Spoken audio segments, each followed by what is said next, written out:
दोस्तों इस मूवी की शुरुआत होती है एक बड़े से स्पेसशिप से। इस स्पेसशिप का नाम होता है द स्टारशिप अवलोन। यह स्पेसशिप बहुत एडवांस होता है। यह होमस्टेड नाम के प्लेनेट ग्रह पर जा रहा होता है, जहां जाकर ह्यूमन जाति को बचाना चाहती है। यह स्पेसशिप 500 पैसेंजर और 250 क्रू मेंबर को लेकर एक नए प्लेनेट की तरफ जा रहा होता है। यह सभी एक नए प्लेनेट पर एक नई शुरुआत करना चाहते थे। अब यार भले ही ह्यूमंस ने नए प्लेनेट को ढूंढने का सक्सेस पा लिया हो, लेकिन तब भी वे लोग स्पेस में ट्रेवलिंग टाइम को करने में सक्सेस नहीं हुए। इसी वजह से ह्यूमन अवलोन शिप का निर्माण किया। यह पूरी तरह आर्टिफिशियल इंटेलिजेंस से चलने वाला शिप है और यह ऑटो पायलट से ही अपनी मंजिल तक जा रहा है। वहीं शिप के सभी मेंबर स्लीपिंग चैम्बर में सो रहे होते हैं। अब हम देखते हैं यह एडवांस शिप एस्ट्रॉयड के कुछ टुकड़ों से टकराता है और एक ही पल के लिए वहां की लाइट चली जाती है। लेकिन शिप इतना ज्यादा एडवांस होता है वो अपने आप को खुद ही रिपेयर कर लेता है। लेकिन इसी हलचल के कारण एक स्लीपिंग चैम्बर में एक पोर्ट खुल जाता है जिससे एक आदमी अपनी लंबी नींद से जग जाता है। यह हमारी कहानी के मेन कैरेक्टर जिम है। उसकी आंखें खुलती है। शिप में मौजूद एआई उसका स्वागत करता है और कहती है तुम पूरे 120 साल बाद जगे हो। इसके साथ एआई यह भी बताता है तुम अपने 4 महीने बाद एक नए प्लेनेट पे होंगे और 4 महीने में तुम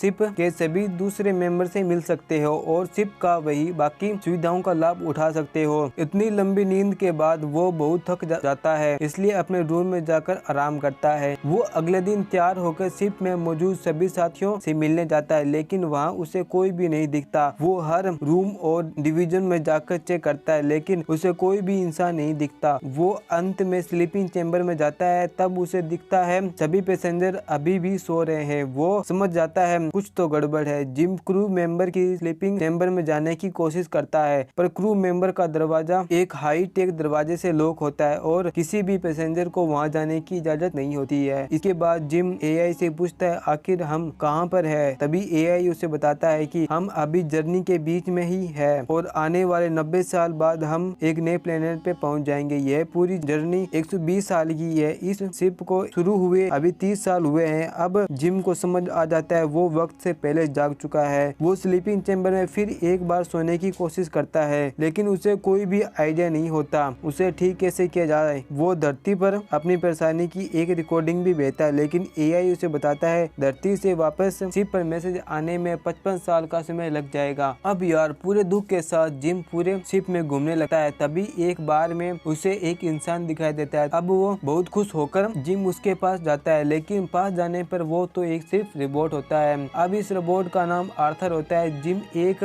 मैकेनिक होता है। वो एआई की मदद से स्लीपिंग पोड का डिजाइन निकाल लेता है और उसे ठीक करने की कोशिश करता है, लेकिन वो पोड ठीक नहीं होता और वो अंत में उस रूम में जाने की बहुत कोशिश करता है जहां शिप का क्रू मेंबर सोया हुआ है। सब कुछ करने के बाद भी वो दरवाजा नहीं टूटता। अब भाई लोग जिम शिप पर पूरी तरह अकेला फंस गया है, पूरी तरह डिप्रेशन हो जाता है। लेकिन बाद में काम करने वाले रोबोट आर्थर उसे कहता है कि आप अभी इस वक्त एक लग्जरी शिप पर हो, क्यों ना यहाँ की आलीशान सुविधाओं को लाभ उठाया जाए। ये सुनने के बाद जिम भाई शिप में मौजूद सभी चीजों को ट्राई करने लगता है। लेकिन भाई एक बात बताओ, एक अकेला आदमी ये सारी चीजें कब तक कर पाएगा। जिम अकेले इस शिप में कई महीनों तक फंसा रहता है। वो पूरी तरह डिप्रेस हो जाता है। अब वो एक पल के लिए सुसाइड करने को रेडी हो जाता है, लेकिन वो एंड मूवमेंट में अपना इरादा बदल लेता है। जिम फिर एक बार स्लीपिंग पोड के पास जाता है। वहाँ उसे की नजर एक पार्टिकुलर पोड पर पड़ती है। इस पोड में एक खूबसूरत लड़की सोई होती है। जिम उसे देखते ही प्यार हो जाता है और इस लड़की का नाम अरोरा होता है। जिम उसका डाटा फाइल में घुसकर हर चीज जान लेता है। ये सब सुनकर उसका प्यार और ज्यादा पावरफुल हो जाता है। जिम आर्थर से कहता है वो अरोरा को जगाना चाहता है, लेकिन आर्थर जिम को मना कर देता है। वो कहता है यह बहुत निर्दयी चीज होगा। कई महीनों तक सोचने के बाद जिम अपने अकेलेपन से तंग आ चुका था। वो अरोरा की स्लीपिंग पोड को खोलने का ठान लेता है और वो फिर अरोरा की पोड में कुछ गड़बड़ी कर देता है, जिससे उसका स्लीपिंग पोड खुल जाता है और उसके जगने से पहले जिम वहां से चला जाता है। कुछ देर बाद वो अरोरा से मिलता है। वो उसे बताता है कैसे वो वक्त के पहले ही जाग चुका है और कैसे एक नए प्लेनेट पर पहुंचने के लिए उसे 89 ईयर्स और बाकी है।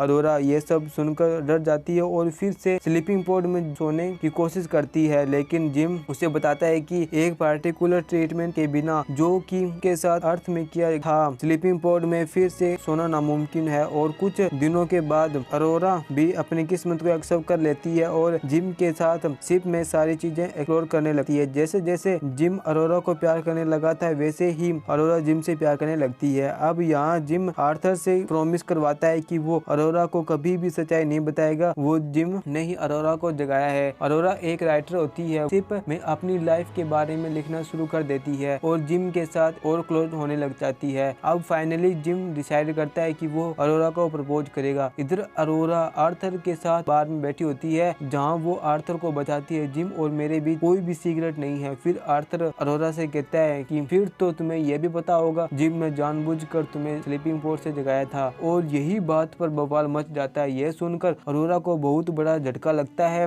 अब जिम और अरोरा के बीच खतरनाक लड़ाई हो जाती है। अरोरा जिम से कहती है कि जिम ने उसकी पूरी लाइफ बर्बाद कर दी है। जिम अरोरा को बहुत बार अपनी हालत समझाने की कोशिश करता है लेकिन अरोरा नहीं समझती। अब दोनों कई दिनों तक एक दूसरे से बात नहीं करते और अकेले रहने लग जाते हैं। अब अरोरा एक दिन शिप के हॉल में आती है और देखती है जिम ने बीचों बीच एक पेड़ लगाया है लेकिन अरोरा इस बात पर रिच नहीं करती। इन सभी चीजों के दौरान मैं आपको बता दूं शिप में कई जगह पर खराबी आ रही है। कभी लाइट खराब हो जाती है, कभी खाने वाली मशीन भी खराब हो जाती है। इन्हें एक दिन माइक पर एक आदमी की आवाज सुनाई देती है जो कहता है शिप पे पेड़ किसने लगाया। यह सुनकर अरोरा और जिम भागकर हॉल में आते हैं और शिप के कैप्टन मंगुंजो से मिलते हैं। मंगुंजो का स्लीपिंग चैम्बर भी तकनीकी खराबी के कारण खुल गया था क्योंकि अब वो शिप का कैप्टन होता है, इसलिए उसे शिप के हर कोने में जाने की परमिशन होती है। इसलिए वो हर पोर्ट और शिप के हर सेक्शन में इन्वेस्टिगेशन करता है। मंगुंजो एक लंबी नींद के बाद जगा होता है इसलिए उसका शरीर काफी कमजोर हो जाता है, इसलिए वो जाकर अपने केबिन में सो जाता है। उस रात फिर एक तकनीकी खराबी के कारण पूरे शिप की आर्टिफिशियल ग्रेविटी बंद हो जाती है और सभी लोग हवा में उड़ने लगते हैं। अरोरा यहाँ पर मरते मरते बचती है। फिर अगले दिन वो तीनों फिर एक बार मिलते हैं और पता करने की कोशिश करते हैं आखिर ऐसा क्यों हो रहा है। शिप के रिकॉर्ड से उन्हें पता चलता है कि करीब 2 साल पहले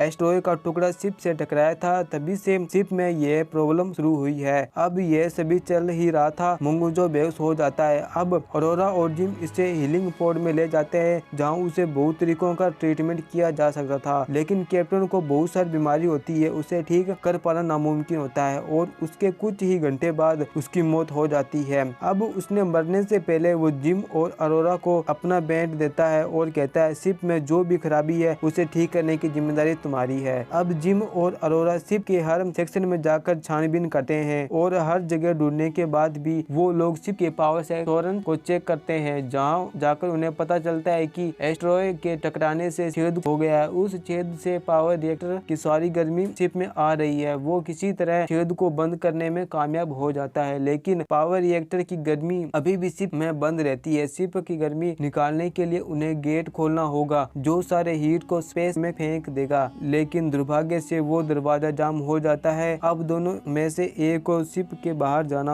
होगा, उस दरवाजे को हाथों से खोलना होगा और जब तक हीट नॉर्मल नहीं हो जाता तब तक उसे खुला रखना होगा। अब जिम स्पेस सूट पहनकर यह काम करने के लिए तैयार हो जाता है। अब जाने से पहले अरोरा जिम से कहती है तुम जिंदा आना होगा। अब जिम बड़े से स्टील को सील्ड बनाकर उस मेन डोर को खोलने में कामयाब हो जाता है। अरोरा एक स्विच दबाकर शिप की सारी हीट स्पेस में फेंक देती है। अब हीट का पूरा प्रेशर जिम झेलता है लेकिन अंत में उसके तेज प्रेशर के कारण वो स्पेस में गिर जाता है। जिस रस्सी से शिप को कनेक्ट करके रखा था वो भी टूट जाता है। अब हमारी अरोरा सूट पहनकर जिम को बचाने निकलती है और उस टूटे हुए रस्सी को पकड़ लेती है और जिसके कारण जिम को अंदर लाने में कामयाब हो जाती है लेकिन जिम की सांसें नहीं चल रही थी, वो मर चुका था। अरोरा इस बात को एक्सेप्ट नहीं करती, वो जिम को उस हीलिंग पोड में डाल देती है और मशीन से कहती है हार्ट को चालू करने के लिए सारे प्रोसेसर को ऑन कर दो। आखिरकार वो जैसे तैसे मशीन उसको जिंदा कर देती है। अब जिन और अरोरा फिर एक बार साथ हो जाते हैं। अब हीट प्रेशर निकलने के कारण शिप वापस पहले जैसे नॉर्मल हो चुका था। कुछ दिनों बाद जिम अरोरा को बताता है उसने ये हीलिंग पोड को इस तरह डिजाइन कर दिया है कोई एक आदमी सोकर नए प्लेनेट पर पहुंच सकता है लेकिन यहाँ अरोरा मना कर देती है। वो कहती है